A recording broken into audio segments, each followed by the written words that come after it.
Natalie Colson, and I've been doing some research with transport workers on the Gold Coast in Australia. It's been very interesting research. My background is actually in genetics, so I did my PhD in the genetics of migraine. But I was always interested in nutrition and dietetics, and in fact I attended university in the beginning that was my pathway, but then when I started learning about genetics I found it was just fascinating. So I sort of veered away from dietetics, but then I came back after I did my PhD, which is a bit of an unusual one. Anyway, I found that my research has certainly expanded, having that sort of dual qualification. So I'll just tell you, if you don't know much about the Gold Coast, I'll just give you a little bit of an intro to the Gold Coast. So the bottom picture here shows you what it was like in the 1960s. So you can see, well, it's along about 70 kilometres of coastline, and it's about 270 kilometres of waterways. It's about halfway down the east coast of Australia. Of course, now it's changed so much.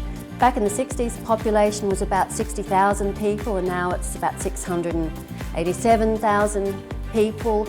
It's a little bit more than Edinburgh, and the actual area of the Gold Coast is about twice the size of Edinburgh. We have about 10 million visitors a year, and I compared that to Edinburgh, which was surprising because I thought you would have a lot more. You have about 4 million a year, so we have twice the amount of visitors. A lot of them come to the Gold Coast and go to Surfers Paradise and don't leave Surfers Paradise, but then plenty of them also travel around, which is a good thing. I'm at Griffith University. It's very much a focus on health education. So in my first year genetics classes, I teach a range of students, from medical students, pharmacy students, etc.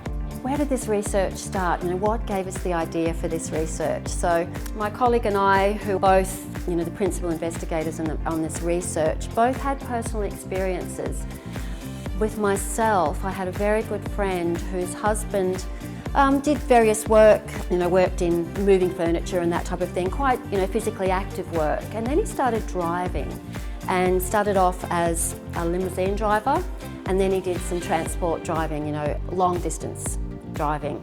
And very quickly he put on a lot of weight and he developed type 2 diabetes. And my colleague had a brother-in-law who was in a similar situation. He changed his career to driving, similar thing. He became obese and he had a lot of health problems. And pivotal research that was done back in the 1950s, Professor Morris, who found that looking at the conductors versus the drivers who are in their seats at these double-decker buses had much lower cardiovascular disease risk, or if they developed it, it was less severe. And also he followed on looking at postmen who were delivering the mail versus the people who worked in the sedentary jobs in a similar situation. So really that sedentary work seems to have quite a big impact. We wanted to see what was going on in Australia, Australian adults compared to transport workers. Of course, they've got long hours sitting. Often it's difficult, with their food choices, it's hard. If they can stop, where can they stop? Sometimes they have no choice, they can't stop, they have to carry the food with them on the bus, they've got no refrigeration, etc. The environment, maybe we were interested to see what the environment was like, and we were curious about the health literacy as well. So what we wanted to do was first of all look at the prevalence of the metabolic risk factors, metabolic syndrome, these 5 risk factors, waist circumference, blood pressure, blood glucose, triglycerides and cholesterol. We wanted to do a needs analysis. We wanted the drivers to educate us and the management to educate us about what was going on, what the problems were. So we developed a pilot, a 6-month intervention, and we tailored it to the workplace. And we wanted to, of course, evaluate the efficacy of this intervention. We were fortunate. It's quite difficult to get these industries to get involved. We were fortunate to have the local bus company, the Gold Coast Bus Company, at 2 depots, and also the taxi company was involved, and the Gold Coast Light Rail. Things we had to think about, of course, as most interventions, the multi-component sort of strategies, and group education is important to get the peer support and involvement of peers, but also management was important.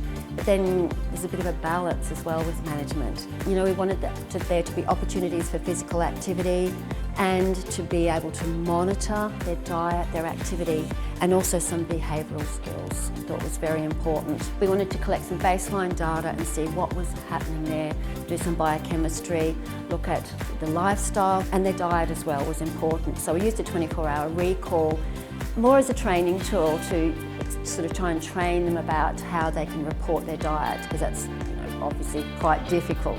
And then we used 3-day food diaries. We also ran a health literacy questionnaire. So we developed 3 interactive group workshops that we delivered at the depots for the drivers. And we got funding from Diabetes Australia, and we provided them all with a Fitbit that they could wear. We used FoodWorks, and there's something called My Diet Diary where they can actually input their food into the My Diet Diary. Or those who weren't able to use that could use MyFitnessPal. And we collected midway and final data. So we had 89 drivers all up, a smaller group for the pilot and then increased to 89. Mostly males are the drivers. Middle age, mean age is 57.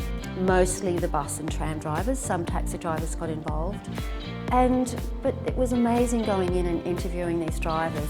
There were things that we had no idea existed. For example, one thing that really surprised me was the female drivers who drove the buses at night time. There were no toilets. So the toilets were locked on the Gold Coast. So they would restrict their drinking, their water and their diet. And they could only eat their lunch on the bus. They couldn't leave the bus. They couldn't stop, they couldn't get food, etc. So it was really surprising. And also it was quite stressful. I mean, people got aggressive with them, there was stress eating, that type of thing involved. So it was really such a learning experience for us going in there and seeing what this workplace environment was like. So looking at baseline characteristics, as you can see, quite alarming. This shows you looking at BMI, of course, which I know isn't the perfect way of measuring health, but nevertheless. So you can see that only 14 of the drivers had a considered healthy body mass index. You can see how many are overweight. This is actual numbers of drivers, and then the obese categories. So it was really alarming. And I think as one of the photos I showed earlier, you can see the actual impact with driving and being able to manoeuvre the bus and manoeuvre, And they had no options with their seats, so those things weren't even considered, And then comparing to Australian adults. So the Australian adults is in the blue, and then we've got Australian transport workers from the Australian Health Survey, but then we've got our study. And you can see the huge difference. I mean, so much greater obesity in our study in comparison to Australia overall, or what's been reported in the Australian Health Survey. And waist circumference, only 17 had what's considered a healthy or low risk waist circumference. Blood pressure, well, we had a bit of an alarming situation with blood pressure as well. One of the drivers' blood pressure was so high that we actually asked him to immediately attend a medical practitioner. We were alarmed, absolutely alarmed. But you can see here that about half had their blood pressure was considered within normal ranges, whereas a small number had one, either systolic or diastolic, was above the normal range. But you can see quite a large number had both. So about 50% exhibited 3 or more of the metabolic risk factors, compared to the general population, which is about 21%. And it was usually waist circumference, blood pressure, and one of the biochemistries. So these are just an example of what our workshops were all about. So the first workshop was about the story behind sitting. So it was about educating the drivers about, the impact of sitting and understanding their blood results. So we took their bloods, then gave the results back to them and explained them to them, what it all meant. And then they got their Fitbit, and we explained how the Fitbit was used, and we wanted them to record their steps. The second workshop was about understanding metabolic risk factors. These are also recorded, and we had them on a website that they could then have a look at and go back. We were encouraging them to try and aim for the 10,000 steps a day, and to stand and stretch. We had an exercise physiologist involved as well, who had developed some very simple exercises that they could do on the bus, in between their runs. And so that's my colleague, HELEN, who ran those workshops, and I ran the nutrition workshops as a dietitian. So I talked to them about, what is considered a healthy diet. And then I also discussed with them their results. So their results, when we took some of them actually were good, some of them gave us regular updates of their diet, but initially it was a 3-day diet diary, and we were able to get a printout of the results and discuss these with them. And basically my idea was 2 small changes for big impact. We created a website, and on that website I had a number of links for them to look at, what's a healthy diet, some good information for them, some healthy science, because there's so much misinformation out there, of course, healthy recipes, easy recipes, healthy eating, that type of thing with hyperlinks. And this is an idea of their results. So we all printed these out and we gave them all to them based on what they reported to us. And of course, this is mine, to be honest. I had sushi that day, so you can see my sodium's a little bit high. I do like my sushi, but energy, of course, is so interesting when you look at it, because underreporting is, people underreport their diet, of course. Some of the results were quite alarming in that there was a lot of underreporting, but then, saturated fat was so high, for example, and, sugar was high and that type of thing. So if they actually hadn't have underreported, you can imagine, what it would have been like. But it was very helpful for them, I think, because, they would compare with each other and go, I need to sort of step it up a little bit, step up my game a little bit. Vegetable serves, I found, in Australia, our vegetable serves, it's a little bit more fruit and vegetable serves. So we have recommended our 2 fruit serves a day and 5 or 6 veggie serves a day. So I know yours are 5 for both. In Australia, about 7.5% of people actually meet those. Here in the UK, it's a bit more than 30%, but maybe that's because it's a little bit lower. None of the drivers, none of the workers met the fruit and vegetable serves at all. Some of them ate no vegetables, which was incredible. Yeah, so that was really interesting to see. So there were 2 small changes I wanted them to make. One of them was to eat more vegetables and try and get to that as close as they could to the recommended guidelines. I explained to them the benefits of vegetables, not just the fibre, but also things like phytochemicals. I explained some of the actual science behind it, why it was so important. And of course, the whole idea of high volume, low calorie is important if they wanted to drop some weight. I also wanted them to think about mindful eating and not mindless eating. And of course, I love this one, why the French don't get fat, of course. Once they're satisfied, they eat lots of, it's known that they eat lots of, rich, sort of, what we consider fattening food. But once they're satisfied, that's it, that's the end of it. But of course, others tend to just mindlessly eat in front of television. I'm guilty myself of doing it. So I wanted them to try and think about this idea of mindful and not mindless eating. What we presented to them was the Australian Guide to Healthy Eating. You have something similar. I taught them about label reading, because it's important to be able to read labels. Most people can't read labels, so that was one of the big things that they said that they found very useful. And as I said, we had online tools for them to use, got them into sharing ideas, and I introduced them to something called the Healthy Plate Model.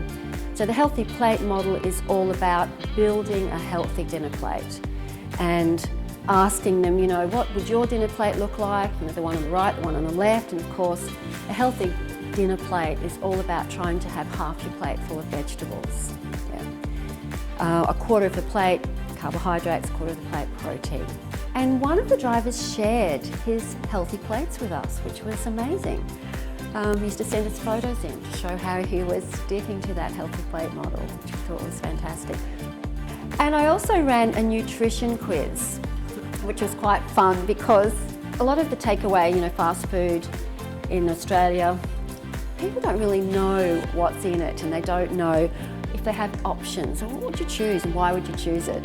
This is just an example. So we have sumo salad. I don't think you have sumo salad here. I haven't seen it, but it sounds oh so healthy because lots of, yummy salads, and people tend to go, yep, that's what I'll choose as the healthy option.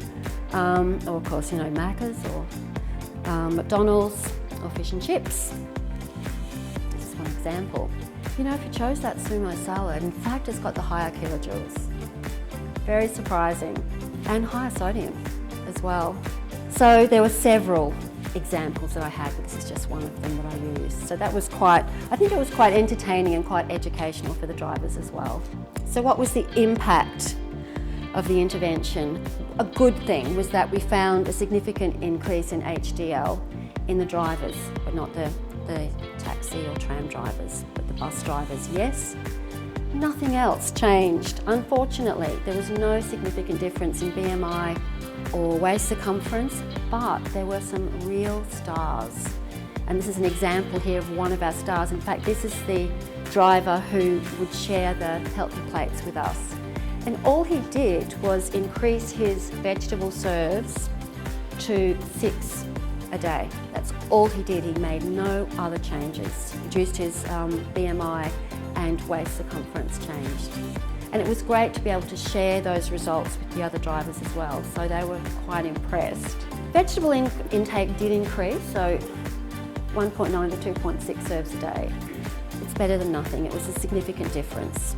Many of them said that they improved their diet, and many of them said that they were motivated to continue to keep up with this and improve their diet, which was good. Also regarding exercise, so they had their Fitbit, they could monitor their steps, although there was no change in Fitbit steps, unfortunately.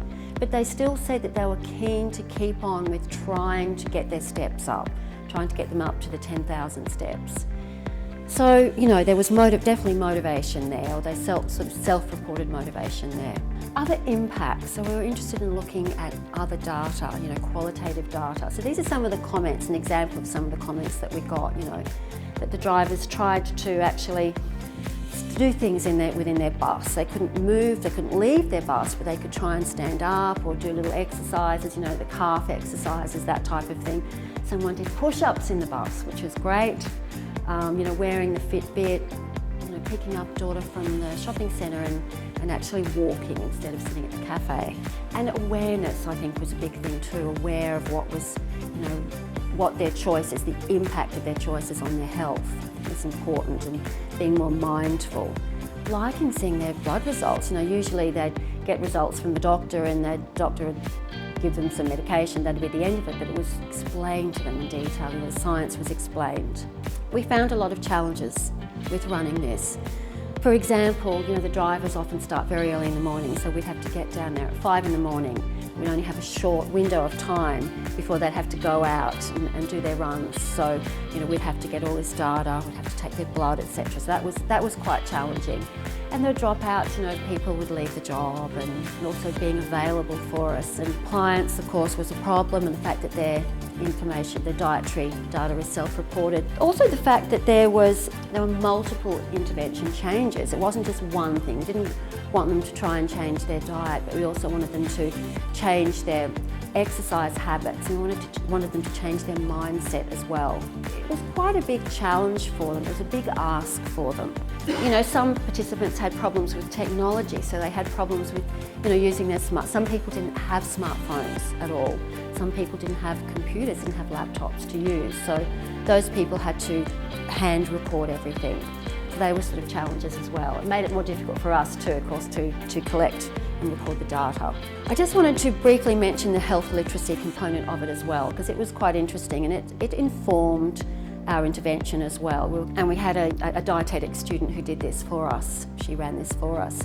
And health literacy, it's important. It's not just about education and awareness and access to information, but it's also about motivation. I think that's important to notice, to note. Our hypotheses were that, there would be an association between fruit and vegetable consumption and health literacy, also with physical activity. But we thought that, age or education levels actually wouldn't have an impact. There would be no association there. So this is what we found. We looked at percentage of people who put scores that were 2 or less, so meaning that they either strongly disagreed or disagreed, or that they found something very difficult or difficult. And we found that actively managing my health, a quarter of them found it either very difficult or difficult to manage their health, which really indicates here that they don't see their health as their own responsibility.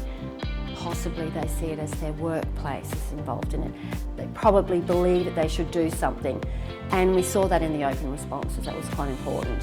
You know, some of them find problems with appraising health information, what's real, what isn't real, and engage with providers, healthcare providers. Navigating the healthcare system is difficult, and also to find good quality information. So that also helped inform us with the information that we provided in our intervention. So we found our results showed that absolutely health literacy was associated with fruit and vegetable consumption, but not with exercise, not with physical activity, which was a surprise. Education level and health literacy, no, there was no correlation there at all. Although we did find a correlation with age, which was interesting. But we're looking at, also interested in their perceived and real barriers. And you know, the perceived barriers were, for example, well, there's not enough breaks. But in fact, they did have the breaks. There were compulsory breaks. But they would get behind if they're driving, and then they'd have to do a catch-up, so they'd actually miss out on their breaks. And no gym equipment, for example. But management had provided some gym equipment and had provided some discounted rates to, you know, join gyms. But the problem was there were no shower facilities at work, so that was a real barrier. There were no healthy eating and fitness programs provided, which actually sometimes they had been provided by management, but you know, there was this awareness that they didn't have of, you know, stretching and that sort of thing, some of the things that they could do. And you know, the impact of their sedentary time, you know, how important it was that they moved. They felt very strongly about these limitations that the company wasn't providing for them. But in reality, they were, while they perceived them as barriers, management were providing these things for them, but they weren't utilising them. That was the thing. The problem was that there were no showers, for example. So they'd even be concerned about, for example, cycling to work when they couldn't come to work and shower. That was a real barrier. One of the big things we found, actively managing their own health, really difficult or very difficult. So that really the workplace environment is important and has a role in communicating healthy behaviours. So the future, what's our next step? Well, we've certainly got some ongoing relationships. We want to continue with this work. We really would like to take this work internationally. We'd love to do that. Management have been very enthusiastic. We like the idea of being able to streamline it a bit. I think that might be useful, and also perhaps intervention choices, instead of saying, look, you know, we want you to consider both dietary and both, you know, physical activity changes. It's a big thing for, you know, people to do, and it's well known. Also, we've found that we need to carefully manage the balance between involvement of management, because drivers sometimes feel that there's this sort of big brother thing. Management sees that I'm not healthy, can I lose my job? If I don't follow these instructions, can I lose my job? So really we have to be careful with that. We've published, initially from our pilot study we've got some more data that we're keen to publish very soon. And this is my colleague, Helen, who runs the first lot of workshops. She's a physiologist, anatomist and physiologist. She, and also INDU SINGH, who's been helping us involved with the blood results. She's involved in haematology. Diabetes Australia funded this. We're very grateful for the funding. And of course, management and participants who helped. We had students working, you know, PhD and master students working on this, which is fantastic. So it's important to acknowledge them.